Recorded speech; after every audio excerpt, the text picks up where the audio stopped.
உப்பு சத்தியாகிரகத்துக்கு போராட்டத்துக்காக காந்தி வந்து எரவாடா சிறையில் அடைக்கப்பட்டிருப்பார். இந்த டைம்ல இங்கிலாந்துல வட்டமேசை மாநாடுகள் நடைபெறும். 2ஆம் வட்டமேசை மாநாடுல கலந்துக்கணும்னு காந்தியும் இர்வினும் ஒப்பந்தம் போட்டு காந்தி வந்து விடுவிக்கப்படுவார் 1931. காந்தி இங்கிலாந்துல 2ஆம் வட்டமேசை மாநாடுல கலந்துப்பாரு. அப்ப வந்து அவர் வின்ஸ்டன் சர்ச்சில் வந்து அரை நிர்வாண பக்கிரின்னு ஏளனமா பேசியிருப்பாரு. காந்தி வந்து அங்க எதுவும் சுமூகமான தீர்வு எட்டப்படாதனால அதுல இருந்து திருப்பி சட்ட மறுப்பு இயக்கத்தை 1932 3ஆம் வட்டமேசை மாநாடு.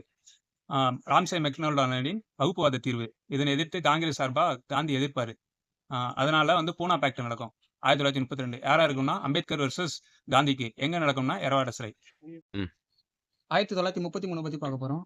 வெள்ளை அறிக்கை வந்து 1933ல வெளியிட்டிருப்பாங்க. சைமன் குழு மற்றும் 3 வட்டமேசை மாநாட்டில் நடந்ததை வந்து பார்த்தீங்கன்னா வெள்ளை அறிக்கையா வெளியிட்டிருப்பாங்க. இதுதான் 1935 இந்திய அரசு சட்டம் உருவாக்க ஒரு வழித்தளமா இருந்திருக்கும். அதே 1933ல கோவில் நுழைவு போராட்டம் வந்து அம்பேத்கர் தலைமையில மகாராஷ்டிராவில் வந்து நடைபெற்றது. 1934 நடந்த நிகழ்வுகளை பத்தி பார்க்க போறோம். இந்த காலத்துல தான் தமிழ்நாட்டுல பசும்பொன் முத்துராமலிங்க தேவர் வந்து ஆலய நுழைவு போராட்டத்தை வந்து தொடங்கி வைத்தாப்புல.